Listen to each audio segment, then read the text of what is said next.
if you have to take a day off because of your mental health, and you don't have to give me explanations. Please do it. I think the moment you start talking about and you start showcasing vulnerability, that itself starts setting up a precedent. And I would want to take a quote given by Krishna. Apparently, Arjuna has gone to Krishna and then asked, Krishna, I want you to give me a statement which has to be true at all times. Whenever I look at that statement, it should tell me or it should connect with the current situation. Hi everyone, I'm Pallavi Kar, an HR leader who is obsessed with workplace culture as I keep my morning chai. Over the years, I've had the experience, the chance to shape some great people practices across industries. And if there's one thing that I have learned, it is that great workplaces aren't really built by policies. They're built by people who actually care. I'm excited to be here today chatting with Gopala to unpack the real stories, some messy truths, and some hopeful shifts that are shaping the future of HR. Hey, thanks. That's a great introduction, Pallavi. I'm Gopala Krishna. I'm a HR not by chance, I'm HR by choice. Um, I have to tell you how I have gone into HR space. Uh, when I was doing my MBA, there are so many people who have taken finance, marketing, and then a lot of other streams. But when it comes to HR, I'm the only person who has chosen HR. Uh, in men's space, all other HR people were women. So people were asking, why did you choose? I said, I'm the right person for the HR. And then now, after 18 years of experience with the healthcare HR background that I have, I feel now that I have made the right choice 18 years back. So here I am today, and then I'm looking forward for a great conversations. Wonderful, Gopala. Thank you so much for the introduction. And it's interesting how each one of us have chosen to be in HR, and I think a lot of HR people also feel the same way. But great, great. Thank you so much for sharing that with us. Gopala, you mentioned that you worked across clinics, you worked with hospitals, and now you're with home care, right? Now, what's one surprising lesson that you have learned about people and culture from healthcare settings? So, Pallavi, healthcare works a little differently than the other organization because most of the times we feel healthcare is monopoly. Like, why?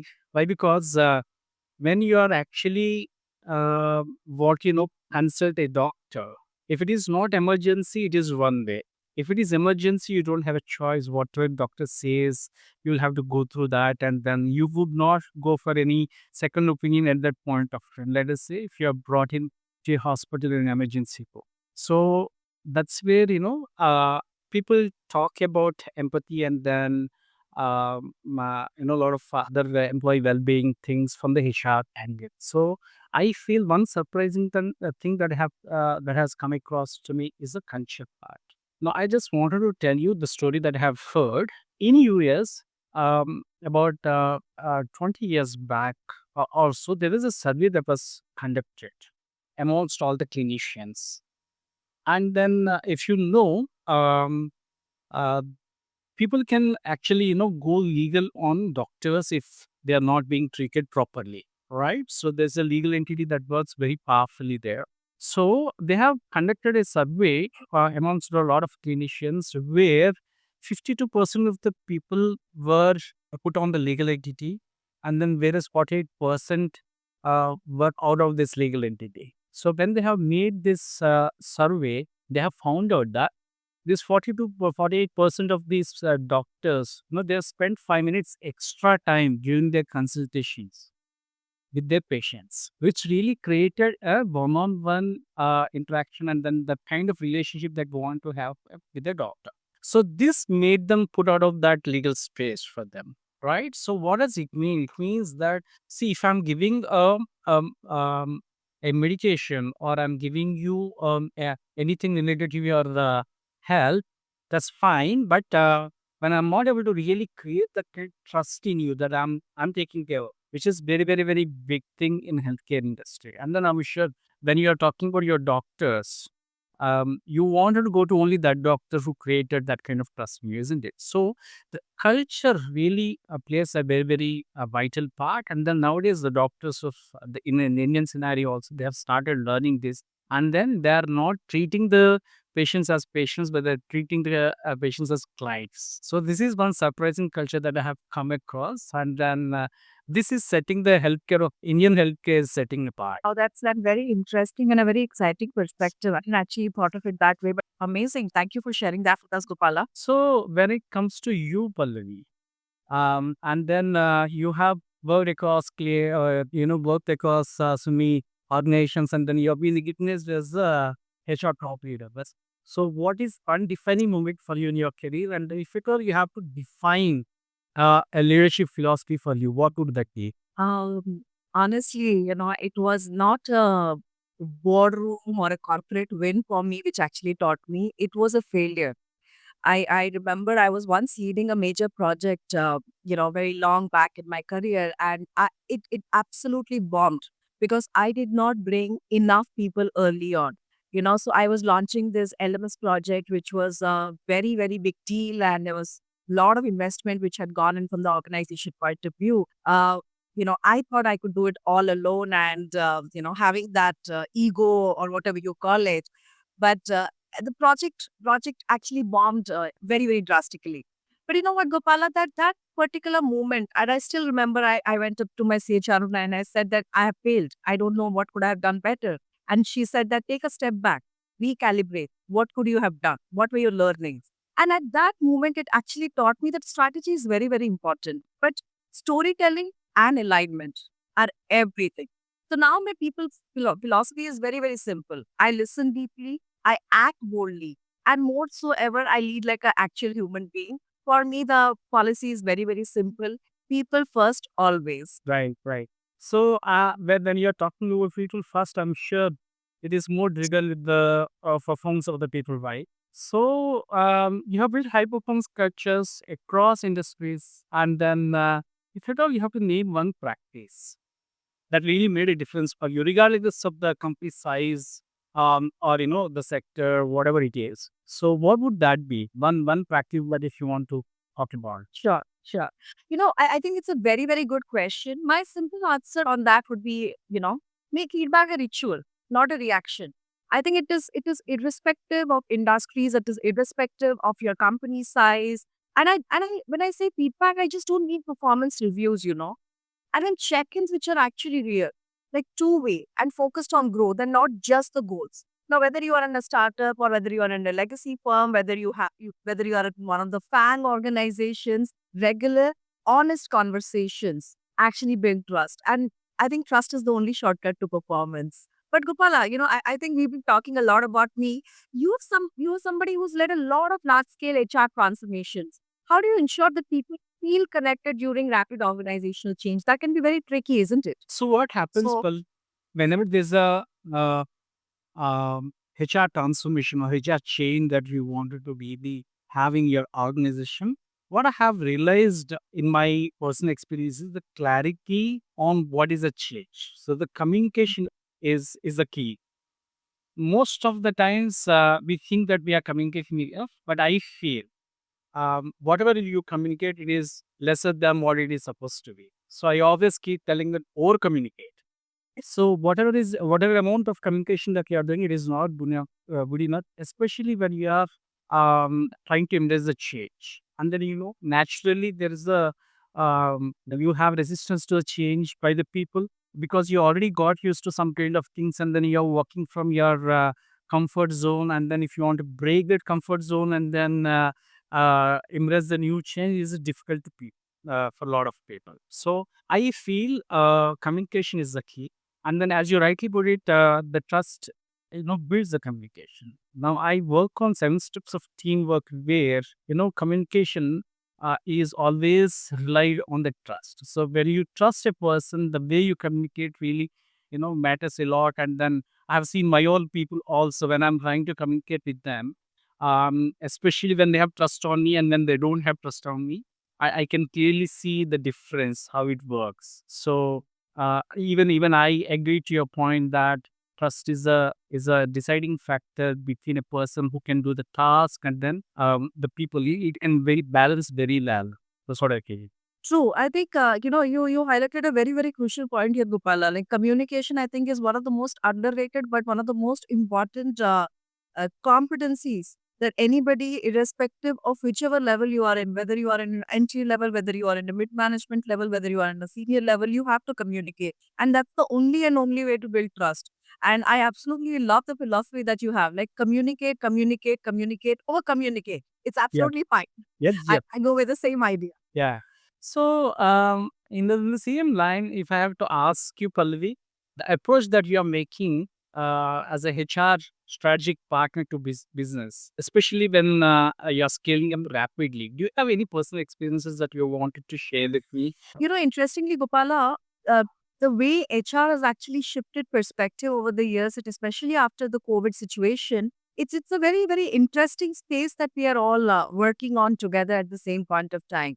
Earlier HR used to be simply about hiring, about payroll, about little bit on employee retention, some engagement initiatives here and there, but now, and I speak with a lot of CHROs, I speak with a lot of HR leaders, and when I speak to the employees, one thing which I realized is HR has to become strategic, right? It can no longer be just a traditional way of working with HR, where HR is only looking about people practices without really, really understanding how the people practices are getting, tied up with the business strategy, with the business alignment, right?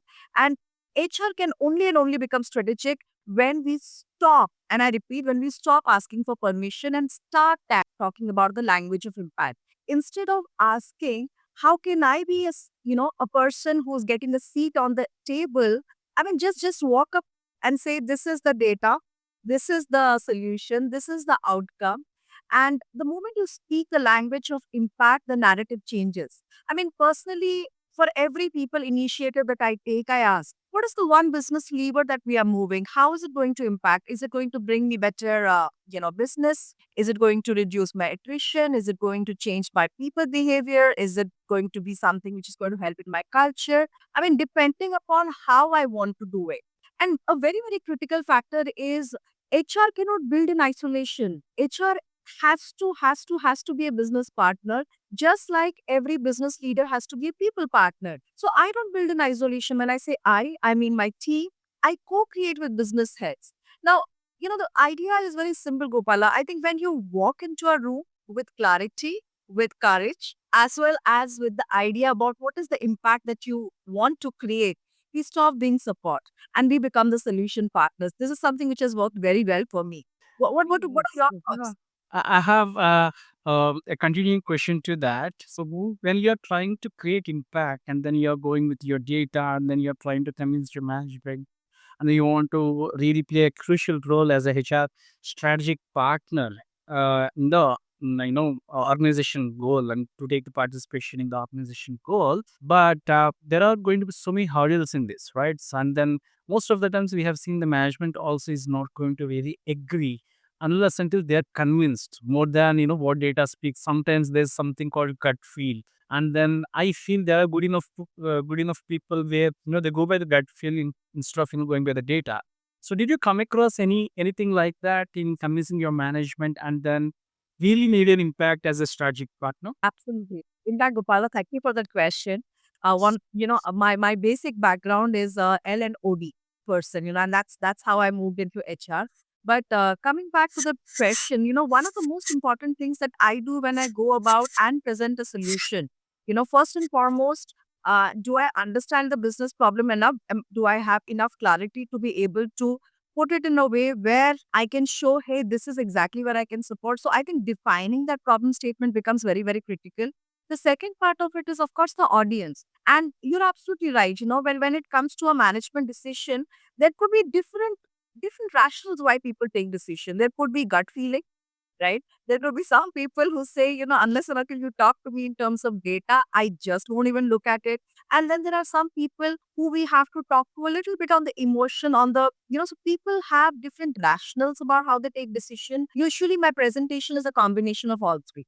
Right. And even before I want to go ahead and propose a solution which may not be what what is an easy way out, I look at building allies.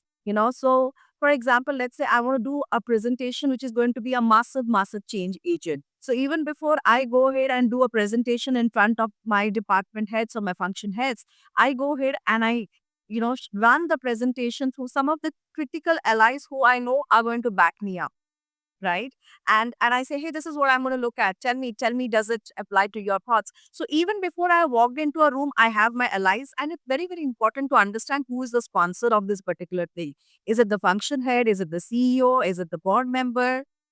As long as you have their yes, and they understand the concept with which you are bringing it about, I think that's where the entire game changes. Having said that, I think it's also important to know which are the battles that you want to pick and which are the battles which you don't want to. I think it's taken me some time, some maturity to understand that.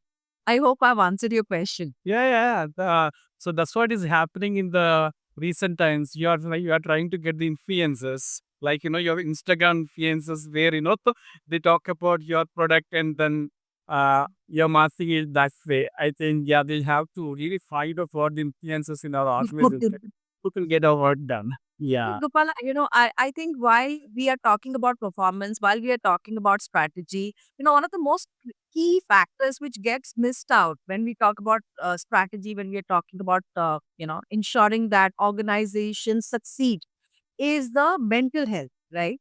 Uh, and and that's something real. The kind of world that we live in a bunny world, right? It's a brittle, it's an anxious, it's non-linear, as well as everything is interconnected. The kind of stress levels, the kind of uh, challenges that people face in a millennial or a Gen Z or even the boomer generation of today is very different from the challenges that people face maybe 10 years, 50 years back, right? My question to you, Gopala, is you have been a top LinkedIn voice for almost 3 times now, and you've spoken often about mental wellness. My question is, how can leaders move from awareness to real actional emotional health? People talk about it, but what are some of the things that we can actually do as per you? As you rightly put it, Pallavi, Gen Z, I had a really lot of struggle in handling Gen Z. I can belong to millennial or even before that. I'm not too sure. I don't really get the names right. But people or generations are really changing their mindset from time to time. It is getting changed depending upon what is available for them as an information. So we never, at least I did not use the smartphones, or at least even hand phones also those times. I think it is only in my 10th class we have got a phone at home, in spite of my father being a BSNL employee, right?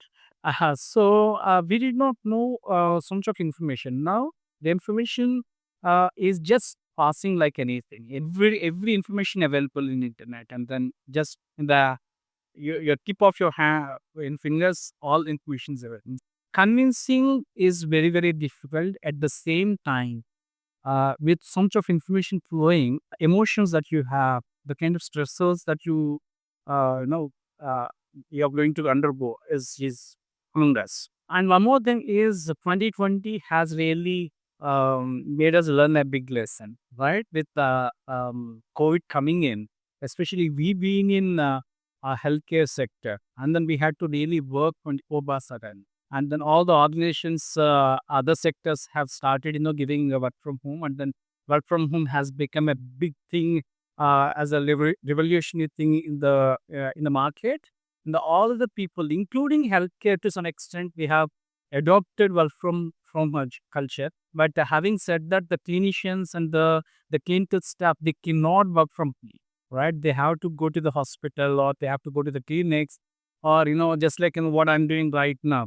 We are in home healthcare segment now, so we will have to really be there at the patient side, and you know how risky it is. So end of the day, it is to do with your own life. But having said that, we have really spoke about mental well-being. That's because it's not about your money anymore. People have got huge money, is not able to get a bed in a hospital. You know how the situation was, and then we try, creating space for a lot of patients. But it was not only an emotional thing for our patients, which it's also emotional thing for our employees. I want to talk about my real-time experience. He was my colleague. I don't want to take his name, but he was a long-term colleague in Oliver, and then the entire segment, is hit by COVID. He was one of one of the best employees that we have, and he has been there for about 8 plus years with us. He got COVID, and then especially when second time it has happened, it was very, very, very bad. And he was staying alone. Unfortunately, his parents were not there. And they stay elsewhere. And then the rules and regulations were so strict that you can't travel between even districts and the states, right? So he was staying all alone, and then I had to literally, because I have a good background in the healthcare, I had to literally fight with one of the hospitals to create a bed for him because he was really, not in a very good shape. His health was deteriorating from time to time, and then I had to take a call in the mid of the night, and then I had to arrange an ambulance, and then I have to send him to the hospital in spite of he not willing to go, because somewhere there's a feeling in him that if I go, I do not come back. Okay. So I have to really, and I can't go. Literally, my mind is literally with him. My heart is literally with him, but I can't go there and then stay with him. That's the kind of situation that we had. So we had hospitalized him. We took care of him, and then I spoke to the doctors, and then within 5 days he got discharged, but he had to be in quarantine. And then we have booked one quarantine place where few of the hotels also they got converted into quarantine places. So I have booked one space for him, and then we have put him there. You know what my CEO did? He cooked food for him. He made his cook food for him, and every day he sent food for him to the hotel, yeah, during his quarantine time. And today he speaks volumes about this organization. He stayed with that organization. When we are talking about well-being, employee well-being, it's not just we talk. It's we have to show that in action, the empty in action that we call, right. So when I asked what made you think that you have to send food for him, CEO of the company, right? CEO of the company had to sell a food for it. Then he said, I know how hospital food is. No, even if it is tasty and then you are not really going to enjoy that, then we are sending something. And then he just not sent one or two items, almost 5, 6 items he used to make. Then I specifically asked, why are you taking so much of stress in, doing all these things and then take care of that employee? He said he might like few things, he might not like few things. So he had to give the choices to him so that he enjoys his best meal, and then he doesn't really think about his physical well-being. Anyhow, that he has to go through. So we have really made these kind of things in our organization, and then we have formed groups, and they have ensured we had all the hospital lists where on daily basis how many oxygen concentrators were there, and then on daily basis how many beds are available each hospital. We made sure that we have the data of how many ICU beds are available, right? And then we made sure that on daily basis we are giving the virtual consultations by the best of the doctors, and then we took that stress on the at the organization level, and then all the employees felt so happy. So when it situation comes, it is important that you act on it, and then HR plays a vital role, I think. And then we have to really think and then ensure that employee well-being, especially mental well-being, is taken care of, right? Yeah. So what I hear from you, Gopala, is and thank you for sharing that story. I think it's a very powerful reminder for each one of us that at the end of the day, we are just human. We're just human, right? And each human needs to take that time off to rest, to be able to recalibrate, and then come back with a much more vigor. But while you did mention that your CEO went ahead and he cooked food because your colleague was worried that he may or not, they may not ever come back, and I remember those times. They were very difficult times. But is there again, and I'll rephrase this question again. But is there some specific mechanisms? Is there some specific things that people at healthcare follow? Because the way I look at it, within the next 5 years, the ways of working, the way it's going to change, right? It's already changing even as we speak. There's already a lot of change which is happening after Chat GPT, after AI has come into picture, especially in an era where information is plentifully available and there are a lot of jobs which are getting scrapped or which are getting irrelevant. Do you see that affecting? Because a lot of people, a lot of youngsters reach out to me and then they ask me, Pallavi, I don't know what's going to happen in next 10 years, and honestly I also don't have the answer to it. And that also somewhere plays into the mental wellness, the mental well-being, because when I started my career, I knew that 10 years I had a vision, like I had some kind of a visibility about that I'm going to be there in 10 years. Now, whether it happened or not, that's a different story. I've not been getting it there. But the person who's entering into a workforce today, or somebody with less than 2, 3 years of experience, what would be your recommendation to them? Is there something that they should think, practice, do? I generally pick up one tool. It's called coping ability. So there is so much of stressful environment around you, and then it is continue to exist, and then it is evolving from time to time. It will continue to evolve like that, and then we have never really thought of making these kind of podcasts or web stream like this uh, 20 years back. And then information is really flowing freely without any hurdles like this, and then we are able to connect across the globe. And just 20 days back, I don't know who you are, but I'm able to really know you better just by talking to you and then looking at your profile, all those things, and then we inspire each other. So this is continue to grow like this. There's no way. And the Gen Z person uh, who is 22 years old, who just finished an MBA from an institute, is going to compete with me with the 2 decades of experience. And if I'm not up to the mark, if I'm not learning from time to time, if I'm not really churning my learning from time to time, I think I'm just falling behind. And it's a race, and then you have accepted to be in this race, and then you have to continue to there. If you can't run, at least walk. If you can't walk, at least crawl, but at least be in the race, right? So till you say that, okay, I've announced my uh, retirement, so you'll have to be in the race. In spite of that, now I feel people who are at 60s are more in the race now, in the race of IT than us. That's what I feel. But the world is going to be like. So the mantra that I use is coping ability. You'll have to work on yourself. So emotional intelligence is a concept that gives answers to these kind of things. I practice a lot of self awareness, by the way. So and I also practice little spirituality, but it is more to do with the practicality than just spirituality. Uh, I I recommend deep breaths or meditation, which will really create a lot of sense of peace in yourself. Okay, and then I always look at the issue as a issue, not combine with people. Most of the times, we will combine the people with the issue and then see that he has done this to me or she has done this to me. No, I would want to really separate the problem from the person.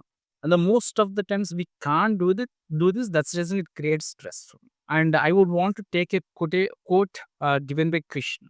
Apparently, Arjuna has gone to Krishna and then asked, Krishna, I want you to give me a statement which has to be true at all times. Whenever I look at that statement, it should tell me or it should connect with the current situation. What would that statement be? So he says, this too will pass away. So when I'm looking at it, that's looking at that statement and then think, okay, if I'm really going through a bad state, if I look at it, this too will pass away. That gives me a lot of happiness. So that means this situation is not going to be permanent. So that gives you mental strength, isn't it? And then when I'm in lot of happiness, and if you look at it, that will say that this too will pass away. So that gives me a sense of being alert and then stay in line with the current situations. So what I do is, yes, I really practice this is to pass away. This is not perfect. We a lot of times what we do is we dwell into the past, and then she did this, he did that. Though we dwell into we dig a lot of things in the past, and then it is not going to give you any result. And then we also talk about a lot of future, which is not in your control. Future is always uncertain, right? And then we know that, not that we don't know, but we always talk about future aspirations is good talk about your future aspirations, what you want to become, all these things. But what are you right now matters a lot. Are you happy? So I feel present is always a present and pleasant. So better you be here right now right here. And then I also, sorry, I have a lot of verbal diarrhea. So I would like to take one more story which Gopal Das has told. I'm sure you must be knowing he's a IITian and then he became a monk, right? And then a lot of people follow him. So he says, if you have an issue and then you're talking about your issue, always there's two choices. Okay, what are two choices? One, you can do something about it, or you can't do something about it, right? There are two choices. So he says, if you can do something about it, why not do it, right? Now, but if the choice is the other one, that you can't do anything about it. So if you can't do anything about it, why worry? Leave it, right? So most of the times it is very, very difficult for us to leave. We catch hold of the things, right? And then we keep carrying. So this causes, your emotional imbalance, and then you feel stressed out because of this. That's what I feel. Sorry, I No, think but I have to. I absolutely no, no. I think that this conversation was very important, Gopala. So while of course we will talk more about and we are talking more about mental wellness and the organizational initiatives and so on. But it's also important that, and that's exactly what I wanted to talk about. That it's also important that as individuals, do I have my emotions under control? When I say under control, am I aware about my emotions? Am I aware about the kind of outbursts or the challenges that I may face? I absolutely go by the same philosophy where I say that this too shall pass, and this is just momentary. This too shall pass. So anything and everything which is being put on us is something that we also need to be able to stand up and take it, and understand this is also part of the learning process. I think the moment we are able to do that, a lot of it becomes easier. But interestingly, Gopala, and I was sharing this with a colleague of mine yesterday. I somehow feel that Gen Z is a little bit more woke, for the lack of a better word, that than us. The way they are able to, talk about their rituals, the way they talk about, going with the flow, the way they talk about cookies and whatnot. I think as a generation, they are much more aware about the balance that needs to happen, right? And like in everything, life is all about balance. I think they have been able to beautifully about put that across. But very interesting insights, Gopala. Thank you for sharing those. And when I'm looking at your profile and you're claiming yourself to be more empathetic leadership, that you practice, you advocate for resilience and then empathy in your leadership. So I would like to ask you, Pallavi, how can HR help build emotionally intelligent workplaces? Because even emotional intelligence is something very dear to my heart. True, So, true, true. so can you throw some light about that? Ah, Gopala, I wish there were easy answers, but I think the best way to go about is the same thing that you mentioned, walk the talk, right? I think unless and until HR starts modeling it, HR starts walking the talk, unless and until HR leads with the vulnerability, it doesn't showcase a safe space for someone to come and share their thoughts with me, right? It signals safety. And I think the biggest important task that any HR professional has to do in today's modern day workplaces is to be able to create that ambience of psychological safety where people can actually talk. We have moved way beyond EAPs, like those employee assistant program brochures. Like, of course, they are there, but we have to move beyond it.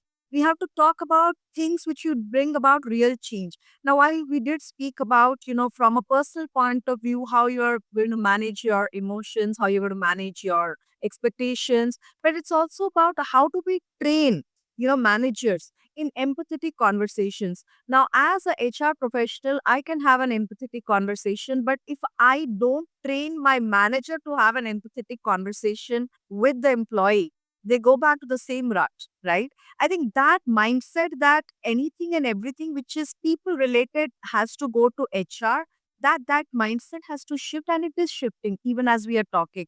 So, when I talk about employee retention, when I talk about employee development, it is no longer just HR's purview, but HR has to work with the business to be able to normalize this. And more importantly, have conversations about wellness check-ins. I think those are very, very critical. Having those conversations. In fact, let me share this with you. And this is going to be going on social media, but I really want to share this example. I think one of the most important things which, one of my ex managers taught me was the importance of actually normalizing mental health. I still remember one day I went up to her and I said that I'm not feeling too good. I want to go back home. And she looked at me and she said, okay, fine, no worries. Go. I went back, but in my mind, I felt as if, I lied because honestly, I was well. I was keeping absolutely well. But the next day when I came back, I went up to my manager and I said, you know what? Yesterday I was feeling well, but I just didn't want to work. It was a beautiful day outside. I think I just wanted to take some time out and soak in the beautiful day outside. And one very important lesson she told me, which I carry forward with my team till today, is if you have to take a day off because of your mental health, and you don't have to give me explanations. Please do it. I think the moment you start talking about and you start showcasing vulnerability, that itself starts setting up a precedent. Ki, all right, maybe it's not something which is not so unnatural. Maybe it is something which is absolutely doable. So it's important that we start training the managers to also speak in the language. Like, sadly, most organizations today in India or even worldwide, when we look at it, people go into leadership roles not because of that they know how to manage people, right? They go into leadership roles because technically they are good. And I have no questions on that. I mean, unless and until you're technically very good, you cannot go up to a certain level. But obviously, you also need to know. And as you grow higher up in your career, not even higher up in your career, I think as you grow up in your career, irrespective, whichever field you choose, it's very, very important to understand how do you work with people and understand how people's mental health is so, so important. So, training managers on having those conversations, especially the empathetic ones, regular check-ins, is basically how I would like to track attrition. Now, culture changes when behavior becomes visible. And unless and until we walk the talk, it's just on the brochures, it's just on the papers. But that's how I look at it. What's one very underrated practice that you feel that supports employee development but actually gets overlooked, Gopala?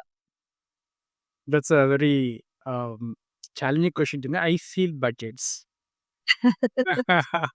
So we talk a lot about mental well-being, and then we try and then create some spaces uh, in this thing, and then we talk to our management, and then we talk to management to create few engagement activities or all these things. No, but when it comes to the implementation, this takes the last preference, and all of us take the business or the revenues would really take the first preference. So I feel, of course, this is changing now, but I feel it has so much of scope for us to really work on the budgets, and then really create a budgetary thing in the AOP itself. Now we give that kind of importance to this. Not only we talk, but we act, right? And then recently we have made our AOP. We have made AOP, and then we called all the leaders from all the regions of India, and then we have done a meeting here in Hyderabad. Now we spoke about it, and then when we are creating a purpose, what I felt is when we are creating a purpose, then we can drive something. So what we have done is we have made people do one activity. We gave a wheelchair unfolded, or we removed all the parts, and then we gave them. Then we asked them to do ham.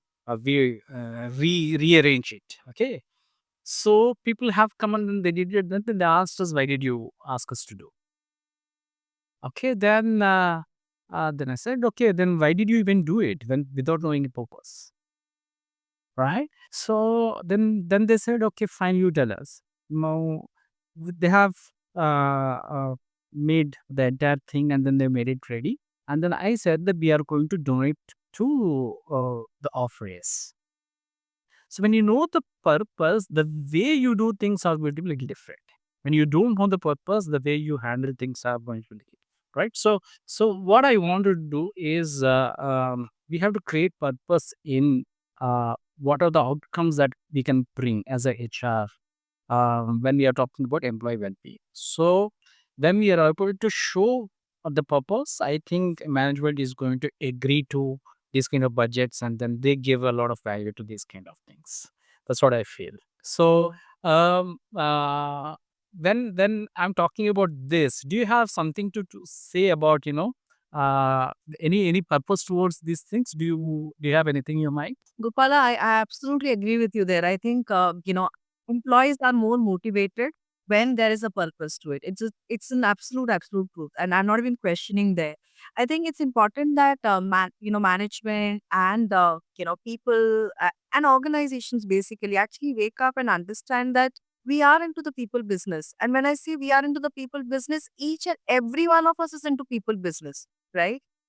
Whether we talk about our customers are people, our employees are people, our management are people, our stakeholders are people, our investors are people. So unless and until we all are able to jointly collaborate together and give a purpose and give a vision to the greater janta, I think it's just impossible to drive, right? And ultimately at the end of the day, the vision can be best translated, anybody's vision, the vision can be best translated only if people know what is in it for them and be clear about the vision. So I am absolutely in line with you there in terms of translating that vision or communicating that vision down to the last mile.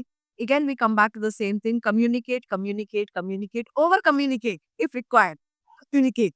And I also see that you mentor the future leaders of top institutes, right? So when you're talking about or communicate, and then you're talking about creating the purpose, and then um, the technology is evolving, time zones are really, evolving, and the times are really changing from the extra years. Then how do you see, like, what kind of skills that HR professionals, they need to thrive in the next 5 years of? Wow, that's a big one. But yes, a very critical question. And thank you for putting that question across, Gopala. I think the way we had started off our workplaces versus where we are today is very, very different, right? And workplaces are evolving, they are changing. Even as we speak, within the next 2 years, 3 years, 5 years, 10 years, there are going to be massive, massive changes. And with the way that AI is taking over, I think we really cannot predict also what the changes can be. Right? But one thing, I think two, three things which I feel are super, super critical. We have to start looking at, skill sets of more as human skills. Earlier, we used to call them soft skills, right? But I think that shift has to happen where they are no longer just soft skills, no longer just good to have skills, but they are critical. They are absolutely, absolutely required. They are human skills. And one of the most important human skills that I feel is going to be very, very relevant is data fluency. I think we live in an age of data. Data is surrounding us anywhere, everywhere.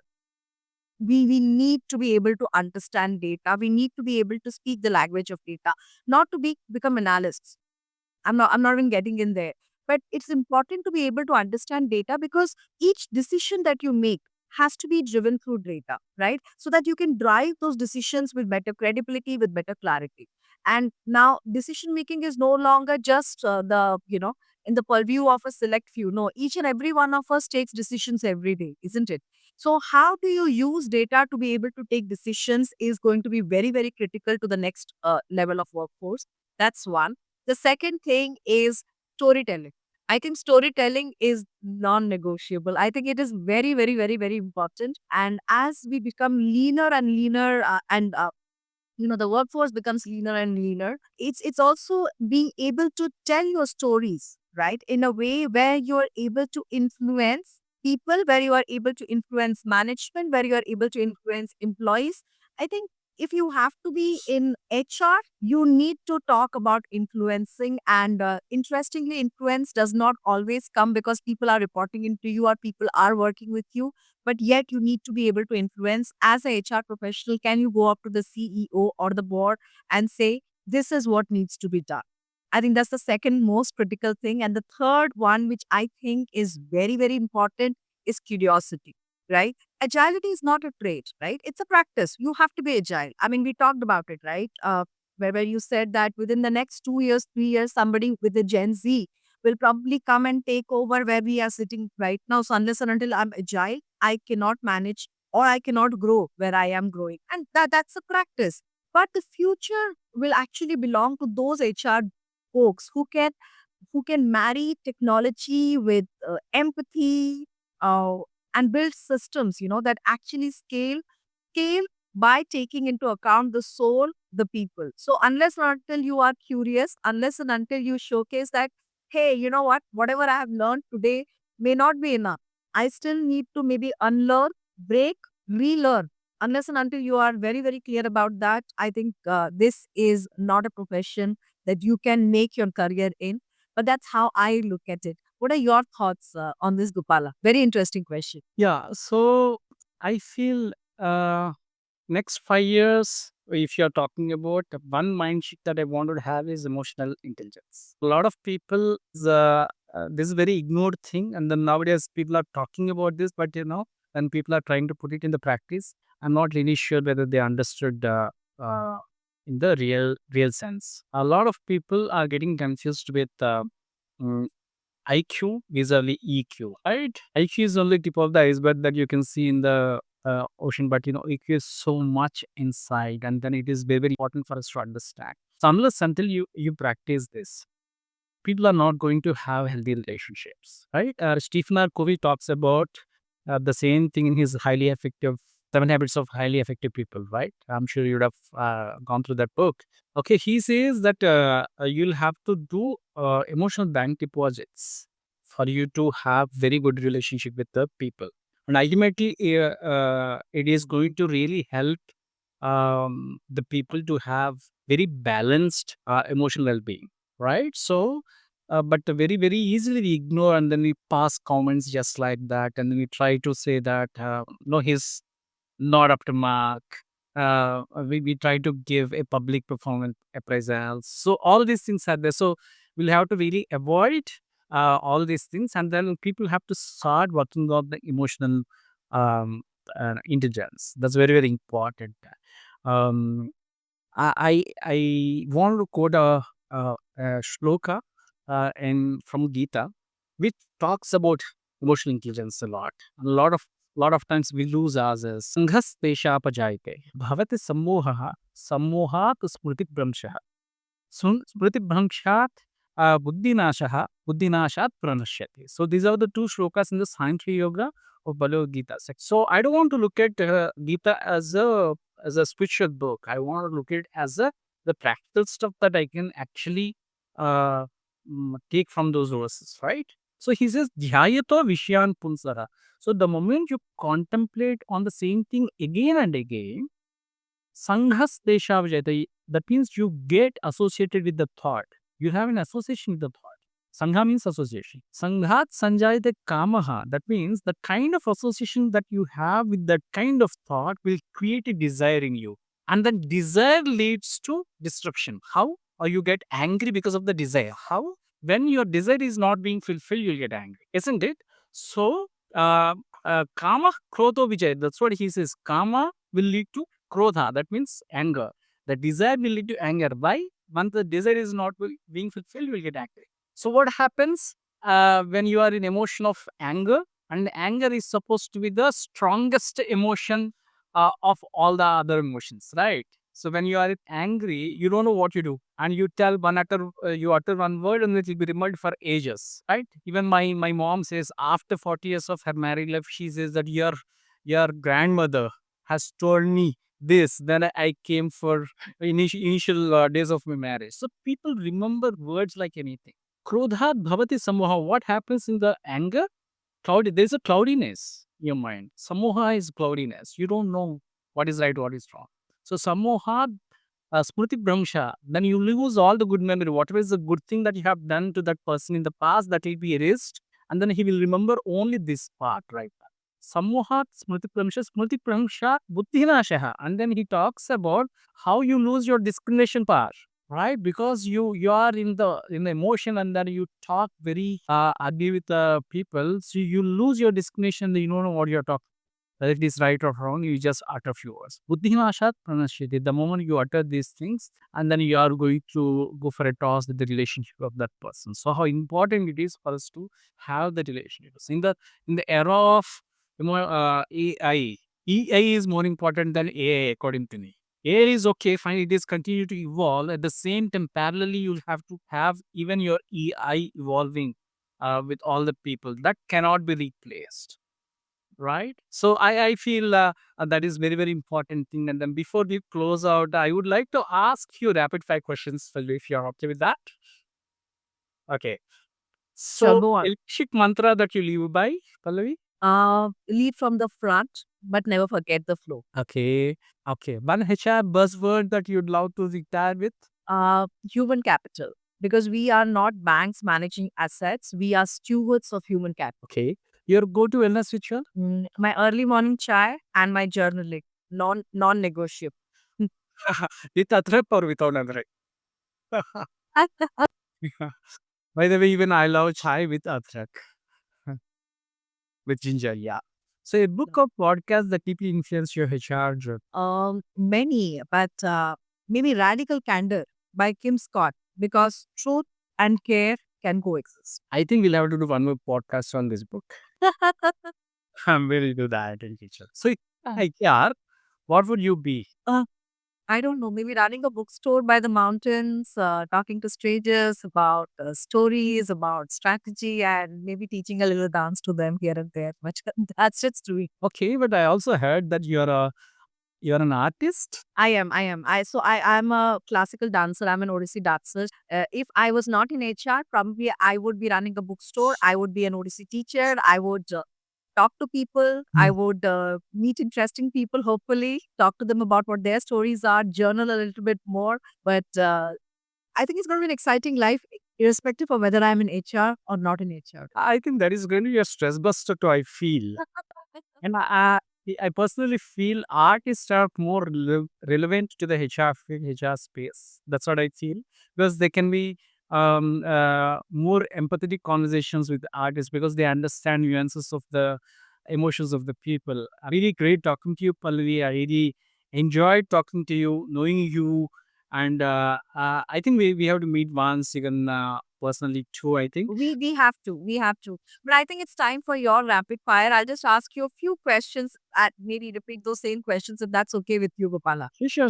Please go ahead. Tell me, what's one leadership mantra you live by? Um, Emotional bank deposits. Okay. One HR buzzword you would love to retire with? Emotional intelligence.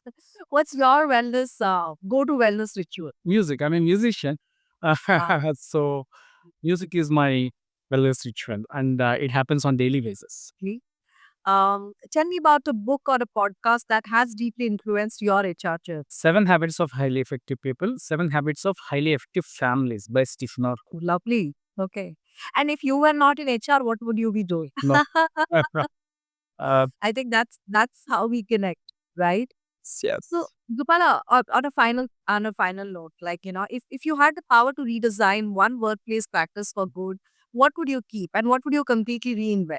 I don't want to reinvent anything. Whatever we spoke in the past, I think I want to do the same thing. I want to really empower people on the people management skills.